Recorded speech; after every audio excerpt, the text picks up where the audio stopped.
आपको अगर स्क्रिप्टेड लगे तो स्क्रिप्टेड समझ लो, अगर मोमेंट ऑफ हीट लगे तो मोमेंट ऑफ हीट समझ लो। किसी इंसान ने बोला था कि मेरे घर वालों को शर्म आती है मेरे साथ रहने में, मैं कहीं से भागा हुआ हूँ, मैं गुंडा हूँ, मैं क्रिमिनल हूँ, थूक के नहीं चाटना चाहिए, तुम भी मत चाटा करो, क्योंकि थूक अंदर है तो तुम्हारा है, बाहर निकल गया तो तुम्हारा नहीं है। तो क्या रजत दलाल और आसिम रियाज और ये सभी फाइट स्क्रिप्टेड थी, जिसके ऊपर रजत दलाल ने रिएक्ट किया और साथ में ही उन्होंने दिग्विजय राठी की एलिगेशन पर भी रिएक्ट किया। तो आप सभी को पता ही होगा कि ईसीएल के अंदर रजत दलाल और दिग्विजय के बीच में फाइट हुई थी, जिसको लेकर दिग्विजय ने कहा था कि उसने अपने ब्रांड की हाइप बनाने के लिए ये सब किया है, तो जबकि उनका ब्रांड अभी तक लॉन्च ही नहीं हुआ है। बोल देने की तो उसने शायद कुछ भी बोल दिया।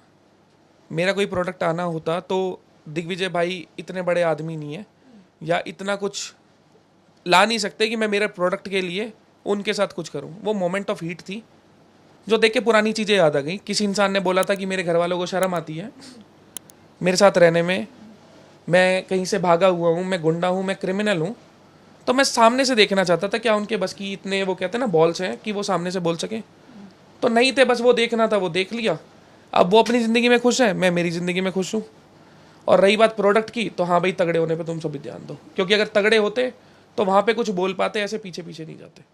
भाईचारा हो सकता है कभी आप दोनों का किसी प्रोजेक्ट में? थूक के नहीं चाटना चाहिए, तुम भी मत चाटा करो, क्योंकि थूक अंदर है तो तुम्हारा है, बाहर निकल गया तो तुम्हारा नहीं है। तो कभी अगर साथ में आप लोग को बुलाया गया किसी काम के लिए, नहीं करेंगे रजत?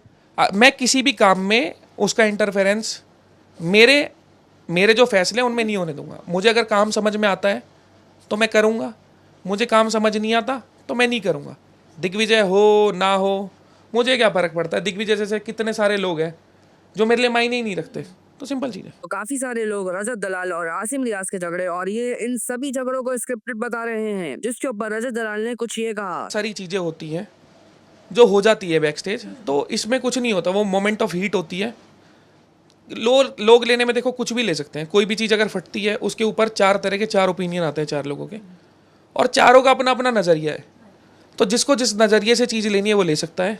मेरे किसी से कोई ग्रजेस नहीं है, कोई पर्सनल इश्यूज़ नहीं है, और जितना मुझे पता है सामने वाले के भी मेरे प्रति ऐसा कुछ नहीं है। तो वो स्क्रिप्टेड था, वो सच में या हीट ऑफ द मोमेंट हो गई थी आप लोग के बीच में? आपको अगर स्क्रिप्टेड लगे तो स्क्रिप्टेड समझ लो, अगर मोमेंट ऑफ हीट लगे तो मोमेंट ऑफ हीट समझ लो। इन सब चीजों को लेकर आपकी क्या राय है, हमें कमेंट बॉक्स में जरूर बताएं। और अगर आप हमारे चैनल पर नए हैं तो इस वीडियो को लाइक कर चैनल को सब्सक्राइब भी कर लो।